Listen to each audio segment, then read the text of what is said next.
पश्चिम बंगाल विधानसभा चुनाव 2026 में अब की बार किस पार्टी की बनेगी सरकार और कौन बनेगा पश्चिम बंगाल का अगला मुख्यमंत्री।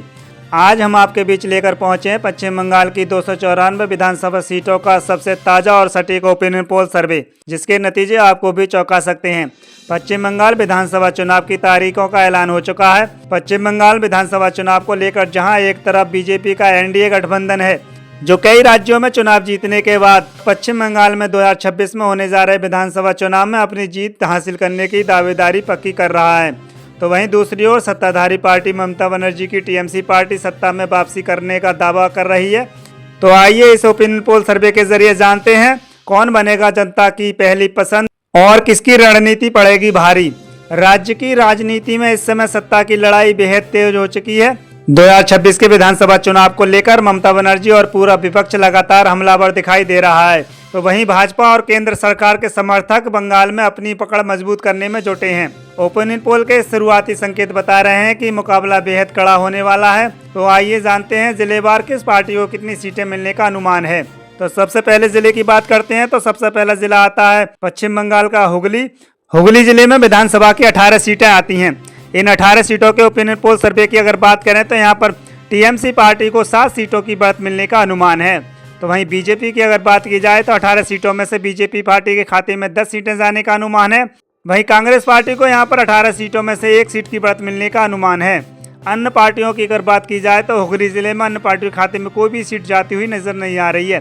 तो देखा जाए हुगली जिले में बीजेपी पार्टी को काफ़ी अच्छी बढ़त मिलती हुई दिखाई दे रही है।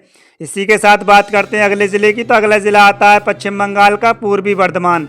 पूर्वी बर्धमान में विधानसभा की 16 सीटें हैं। इन 16 सीटों के ओपिनियन पोल सर्वे की अगर बात करें तो यहाँ पर टीएमसी पार्टी यानी कि सत्ताधारी टीएमसी पार्टी को 16 सीटों में से 9 सीटों की बढ़त मिलने का अनुमान है। तो वहीं बात करते हैं भाजपा की यानी कि बीजेपी की अगर बात की जाए तो यहाँ पर 16 सीटों में से बीजेपी पार्टी को 7 सीटों की बढ़त मिलती हुई नजर आ रही है। वहीं कांग्रेस पार्टी की अगर बात करें तो यहाँ पर कांग्रेस पार्टी खाते में 0 सीटें जाने का अनुमान है। वहीं अन्य पार्टियों की अगर बात की जाए तो पूर्वी बर्धमान में भी अन्य पार्टियों के खाते में कोई भी सीट जाने का अनुमान नहीं है। तो देखा जाए पूर्वी बर्धमान में कहीं ना कहीं बीजेपी पार्टी और टीएमसी पार्टी के बीच कड़ा मुकाबला हो सकता है। यहाँ पर दोनों ही पार्टियों में कांटे की टक्कर होने का अनुमान है। इसके अलावा अगले जिले की अगर बात करें तो अगला जिला आता है हावड़ा। हावड़ा जिला में विधानसभा की 17 सीटें आती हैं। इन 17 सीटों के ओपिनियन पोल सर्वे की बात करें तो यहाँ पर बीजेपी पार्टी को 8 सीटों की बढ़त मिलने का अनुमान है। तो वहीं टीएमसी पार्टी यानी कि ममता बनर्जी की टीएमसी पार्टी को 17 सीटों में से 9 सीटों की बढ़त मिलने का अनुमान है। वहीं कांग्रेस पार्टी के खाते में 0 सीटें, वहीं अदर पार्टी के खाते में 0 सीटें जाती हुई नजर आ रही हैं। तो देखा जाए हावड़ा जिले में बीजेपी पार्टी और टीएमसी पार्टी के बीच कड़ा मुकाबला होने का अनुमान है। यहाँ पर दोनों ही पार्टियों में टक्कर होती हुई नजर आ रही है। इसी के साथ बात करते हैं यहाँ पर कांग्रेस की, तो कांग्रेस को यहाँ पर काफी तगड़ा झटका लगता हुआ नजर आ रहा है। इसके अलावा अगले जिले की बात करें तो अगला जिला आता है मुर्शिदाबाद। मुर्शिदाबाद जिले में विधानसभा की 22 सीटें आती हैं। इन 22 सीटों के ओपिनियन पोल सर्वे की अगर बात करें तो यहाँ पर टीएमसी पार्टी को 10 सीटों की बढ़त मिलती हुई नजर आ रही है। तो वहीं भाजपा को यानी कि बीजेपी को यहाँ पर 7 सीटों की बढ़त मिलने का अनुमान है। वहीं कांग्रेस पार्टी को यहाँ पर 2 सीटों के साथ कांग्रेस पार्टी अपना खाता खोलती हुई नजर आ रही है। वहीं अन्य पार्टियों की अगर बात करें तो यहाँ पर अन्य पार्टियों के खाते में भी मुर्शिदाबाद में 3 सीटों की जाने का अनुमान है। इसके अलावा अगले जिले की बात करें तो अगला जिला आता है मालदा। मालदा जिले में विधानसभा की 12 सीटें हैं। इन 12 सीटों के ओपिनियन पोल सर्वे की अगर बात करें तो यहाँ पर जो रुझान निकल कर आए हैं उन्हें अगर देखें तो यहाँ पर टीएमसी पार्टी को 6 सीटों की बढ़त मिलने का अनुमान है। तो वहीं भाजपा को भी 6 सीटों की बढ़त मिलती हुई नजर आ रही है। वहीं कांग्रेस पार्टी और अन्य पार्टियों के खाते में यहाँ कोई भी सीट जाने का अनुमान नहीं है। तो देखा जाए मालदा जिले में टीएमसी पार्टी और बीजेपी पार्टी के बीच कड़ा मुकाबला होता हुआ नजर आ रहा है। यहाँ पर दोनों ही पार्टियों में कांटे की टक्कर होती हुई नजर आ रही है। हम आपको बता दें ये सिर्फ अनुमानित आंकड़े हैं। चुनाव होने के बाद जो रिजल्ट आएंगे तभी तस्वीर साफ हो पाएगी कि पश्चिम बंगाल में किस पार्टी की बनेगी सरकार। और आप भी अपनी राय कमेंट बॉक्स में दे सकते हैं इस बार पश्चिम बंगाल में किस पार्टी की बनेगी सरकार। इसी के साथ बात करते हैं अगले जिले की, तो अगला जिला आता है पूर्वी मेदिनीपुर। पूर्वी मेदिनीपुर में विधानसभा की 16 सीटें आती हैं। इन 16 सीटों के ओपिनियन पोल सर्वे की अगर बात की जाए तो यहाँ पर टीएमसी पार्टी यानी सत्ताधारी ममता बनर्जी की टीएमसी पार्टी को 9 सीटों की बढ़त मिलने का अनुमान है। तो वहीं भारतीय जनता पार्टी की यानी कि बीजेपी की अगर बात करें तो यहाँ पर बीजेपी पार्टी खाते में 7 सीटें जाती हुई नजर आ रही हैं। वहीं कांग्रेस पार्टी की बात करें तो यहाँ पर कांग्रेस पार्टी को 0 सीटों की बढ़त मिलने का अनुमान है। वहीं अन्य पार्टियों की अगर बात की जाए तो यहाँ पर पूर्वी मेदिनीपुर में अन्य पार्टियों के खाते में कोई भी सीट जाने का अनुमान नहीं है। तो देखा जाए पूर्वी मेदिनीपुर में कहीं ना कहीं टीएमसी पार्टी को काफ़ी अच्छा फायदा होता हुआ नजर आ रहा है, तो वहीं यहाँ पर भाजपा भी काफ़ी अच्छा प्रदर्शन करती हुई दिखाई दे रही है। इसके अलावा अगले जिले की बात करें तो पश्चिम बंगाल का अगला जिला है बांकुड़ा। बांकुड़ा जिले में विधानसभा की 13 सीटें आती हैं। इन 13 सीटों के रुझान देखें तो यहाँ पर टीएमसी पार्टी को काफ़ी तगड़ा झटका लगता हुआ नजर आ रहा है। बांकुड़ा जिले में टीएमसी पार्टी को 1 सीट की बढ़त मिलने का अनुमान है, तो वहीं भारतीय जनता पार्टी को 13 सीटों में से 12 सीटों की बढ़त मिलने का अनुमान है। वहीं कांग्रेस पार्टी को 0 सीटें, वहीं अन्य पार्टियों के खाते में 0 सीटें जाती हुई नजर आ रही हैं। तो देखा जाए बांकुड़ा जिले में टीएमसी पार्टी को तगड़ा झटका लगने का अनुमान है, तो वहीं भारतीय जनता पार्टी को यहाँ पर काफी अच्छी बढ़त मिलती हुई नजर आ रही है। इसके अलावा अगले जिले की बात करें तो अगला जिला आता है बीरभूमि। बीरभूमि जिले में विधानसभा की 11 सीटें हैं। इन 11 सीटों के रुझान देखें तो यहाँ पर टीएमसी पार्टी और बीजेपी पार्टी के बीच मुकाबला होने का अनुमान है, क्योंकि यहाँ पर 11 सीटों में से टीएमसी पार्टी यानी कि ममता बनर्जी की टीएमसी पार्टी को 5 सीटों की बढ़त मिलने का अनुमान है, तो वहीं भारतीय जनता पार्टी के खाते में 6 सीटें जाने का अनुमान है। तो वहीं कांग्रेस की बात करें तो यहाँ पर कांग्रेस पार्टी को तगड़ा झटका लगता हुआ नजर आ रहा है। यहाँ पर कांग्रेस पार्टी को 0 सीटें, वहीं अन्य पार्टियों के खाते में भी 0 सीटें जाती हुई नजर आ रही हैं। तो देखा जाए बीरभूमि जिले में टीएमसी पार्टी और बीजेपी पार्टी के बीच कड़ा मुकाबला होता हुआ नजर आ रहा है।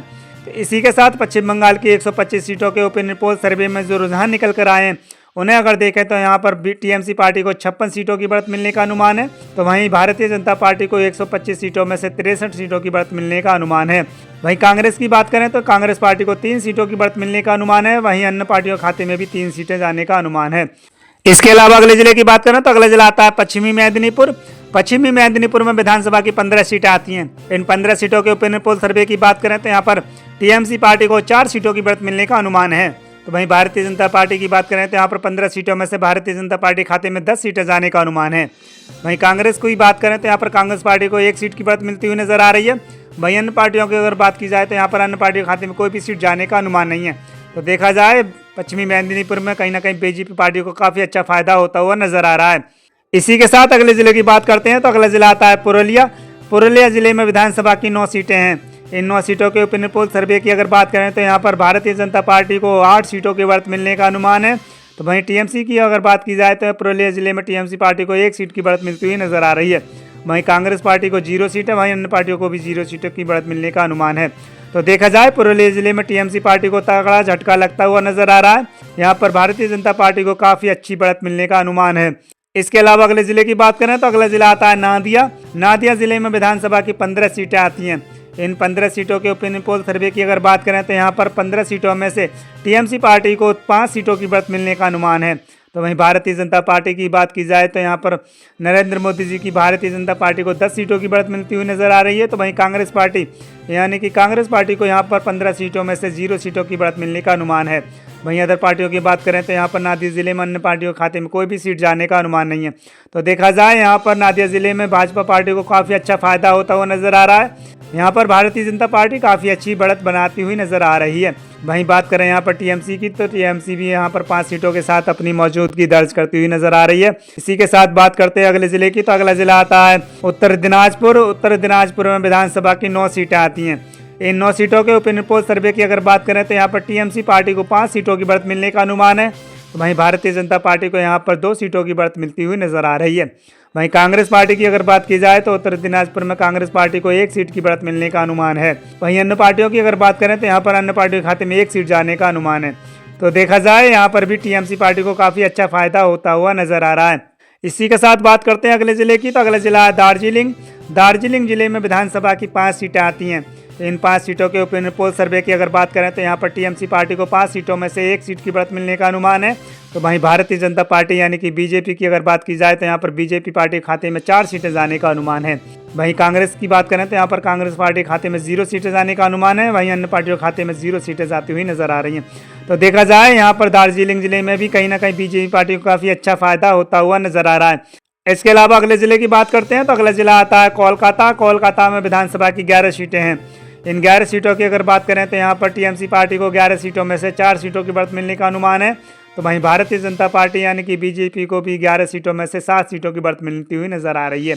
वहीं कांग्रेस पार्टी को 0 सीट है, वहीं अदर पार्टियों को 0 सीटों की बढ़त मिलने का अनुमान है।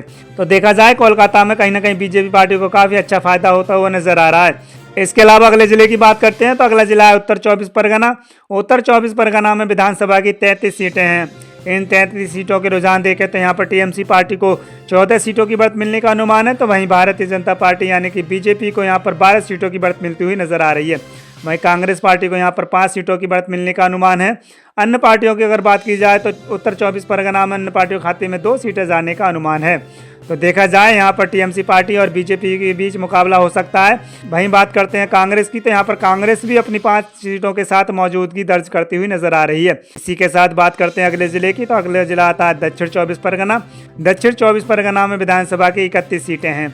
इन 31 सीटों के रुझान देखें तो यहाँ पर टीएमसी पार्टी को 31 सीटों में से 15 सीटों की बढ़त मिलने का अनुमान है। तो वहीं भारतीय जनता पार्टी की बात कर रहे हैं तो यहाँ पर बीजेपी को 31 सीटों में से 11 सीटें, वहीं कांग्रेस को 3 सीटें, वहीं अन्य पार्टियों को 2 सीटों की बढ़त मिलने का अनुमान है। तो देखा जाए दक्षिण 24 परगना में कहीं ना कहीं टीएमसी पार्टी को काफी अच्छा फायदा होता हुआ नजर आ रहा है। इसी के साथ बात करते हैं अगले जिले की, तो अगला जिला आता है कूच बिहार। कूच बिहार जिले में विधानसभा की 8 सीटें आती हैं। इन 8 सीटों के अगर रुझान देखें तो यहाँ पर भारतीय जनता पार्टी को 8 सीटों में से 6 सीटों की बढ़त मिलने का अनुमान है। तो वहीं टीएमसी की अगर बात करें तो यहाँ पर टीएमसी को तगड़ा झटका लगता हुआ नजर आ रहा है, क्योंकि यहाँ पर टीएमसी पार्टी के खाते में 8 सीटों में से सिर्फ 1 सीट जाने का अनुमान है। वहीं कांग्रेस पार्टी को 0 सीटें, वहीं अदर पार्टी के खाते में 1 सीट जाने का अनुमान है। तो देखा जाए कूच बिहार जिले में कहीं ना कहीं बीजेपी पार्टी को काफी अच्छा फायदा होता हुआ नजर आ रहा है। इसी के साथ बात करते हैं अगले जिले की, तो अगला जिला आता है कालिम्पोंग। कालिम्पोंग जिले में विधानसभा की 1 सीट आती है। इस 1 सीट के ओपिनियन पोल सर्वे की अगर बात करें तो यहाँ पर टीएमसी पार्टी को 0 सीट है, वहीं बीजेपी के पार्टी के खाते में 1 सीट जाने का अनुमान है, क्योंकि कालिम्पोंग जिले में 1 सीट है वो भी बीजेपी पार्टी के खाते में जाती हुई नजर आ रही है। वहीं कांग्रेस पार्टी और अन्य पार्टियों के खाते में यहाँ कोई सीट जाने का अनुमान नहीं है। इसके अलावा अगले जिले की बात करें तो अगला जिला आता है जलपाईगुड़ी। जलपाईगुड़ी में विधानसभा की 8 सीटें हैं। इन 8 सीटों के रुझान देखें तो यहाँ पर टीएमसी पार्टी को 3 सीटों की बढ़त मिलने का अनुमान है। तो वहीं भारतीय जनता पार्टी यानी कि बीजेपी की अगर बात करें तो 8 सीटों में से बीजेपी पार्टी के खाते में 5 सीटें जाने का अनुमान है। वहीं कांग्रेस पार्टी को 0 सीटें, वहीं अन्य पार्टी को 0 सीटों की बढ़त मिलती हुई नजर आ रही है। तो देखा जाए जलपाईगुड़ी में कहीं ना कहीं बीजेपी पार्टी को काफी अच्छा फायदा होता हुआ नजर आ रहा है। इसी के साथ बात करते हैं अगले जिले की, तो अगला जिला आता है झाड़ग्राम। झाड़ग्राम जिले में विधानसभा की 4 सीटें आती हैं। इन 4 सीटों के ओपिनियन पोल सर्वे के रुझान देखें तो यहाँ पर टीएमसी पार्टी यानी सत्ताधारी पार्टी टीएमसी को यहाँ पर 1 सीट की बढ़त मिलने का अनुमान है। तो वहीं भारतीय जनता पार्टी को 3 सीटों की बढ़त मिलती हुई नजर आ रही है। वहीं अगर कांग्रेस की बात करें तो यहाँ पर कांग्रेस पार्टी को 0 सीटें, वहीं अन्य पार्टी के खाते में 0 सीटें जाने का अनुमान है। तो देखा जाए झाड़ग्राम जिले में बीजेपी पार्टी को काफी अच्छा फायदा होता हुआ नजर आ रहा है। यहाँ पर कांग्रेस पार्टी और टीएमसी पार्टी को तगड़ा झटका लगता हुआ नजर आ रहा है।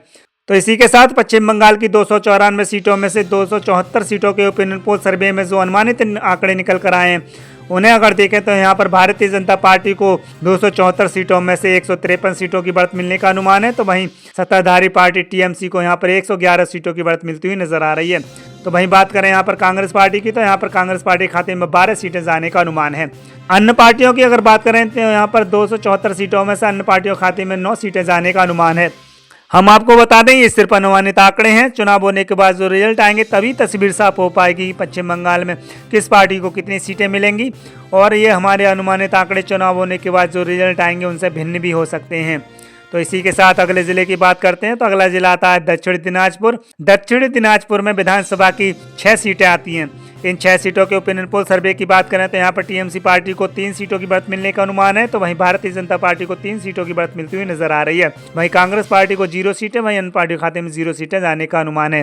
तो देखा जाए दक्षिण दिनाजपुर में टीएमसी पार्टी और बीजेपी पार्टी के बीच कांटे की टक्कर होने का अनुमान है। यहाँ पर दोनों ही पार्टियों में कड़ा मुकाबला होता हुआ नजर आ रहा है। इसी के साथ बात करते हैं अगले जिले की, तो अगला जिला आता है पश्चिमी बर्धमान। पश्चिमी बर्धमान में विधानसभा की 9 सीटें हैं।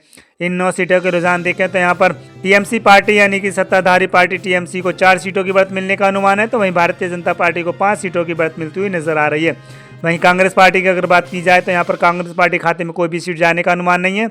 वहीं अन्य पार्टियों को भी यहाँ कोई सीट मिलती हुई नजर नहीं आ रही है। तो देखा जाए यहाँ पर टीएमसी पार्टी और बीजेपी के बीच मुकाबला होता हुआ नजर आ रहा है। इसके अलावा अगले जिले की बात करें तो पश्चिम बंगाल का अगला जिला आता है अलीपुरद्वार। अलीपुरद्वार में विधानसभा की 5 सीटें आती हैं।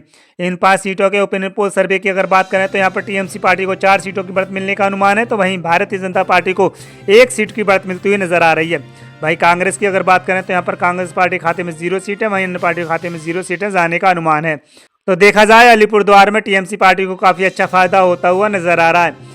तो इसी के साथ पश्चिम बंगाल की 294 सीटों के ओपिनियन पोल सर्वे में जो अनुमानित आंकड़े निकल कर आए हैं उन्हें अगर देखें तो यहाँ पर टीएमसी पार्टी यानी कि सत्ताधारी पार्टी टीएमसी को 294 सीटों में से 122 सीटों की बढ़त मिलने का अनुमान है। तो वहीं भारतीय जनता पार्टी की बात करें तो यहाँ पर बीजेपी को 294 सीटों में से 162 सीटों की बढ़त मिलती हुई नजर आ रही है। वहीं कांग्रेस की अगर बात की जाए तो यहाँ पर 294 सीटों में से कांग्रेस पार्टी को 12 सीटों की बढ़त मिलने का अनुमान है। वहीं अन्य पार्टियों की अगर बात करें तो यहाँ पर 294 सीटों में से अन्य दल को यहाँ पर 9 सीटों की बढ़त मिलने का अनुमान है। इन अनुमानित आंकड़ों के हिसाब से अगर देखा जाए तो यहाँ पर भारतीय जनता पार्टी की सरकार बनती हुई नजर आ रही है। तो पश्चिम बंगाल में मुकाबला काफी दिलचस्प नजर आ रहा है। हम आपको बता दें ये सिर्फ अनुमानित आंकड़े हैं। चुनाव होने के बाद जो रिजल्ट आएंगे तभी तस्वीर साफ हो पाएगी पश्चिम बंगाल में किस पार्टी की बनेगी सरकार। और आप भी अपनी राय कमेंट बॉक्स में दे सकते हैं कि पश्चिम बंगाल में अब की बार किस पार्टी की बनेगी सरकार। तो इसी के साथ हमारी वीडियो को लाइक करें और अपने दोस्तों में ज़्यादा से ज़्यादा शेयर करें और कमेंट बॉक्स में ज़रूर बताएं कि आप हमारी खबर को किस राज्य, जिले, शहर और गांव से देख रहे हैं और आपको क्या लगता है इस बार पश्चिम बंगाल में किसकी बनेगी सरकार। अपनी राय कमेंट बॉक्स में ज़रूर दें।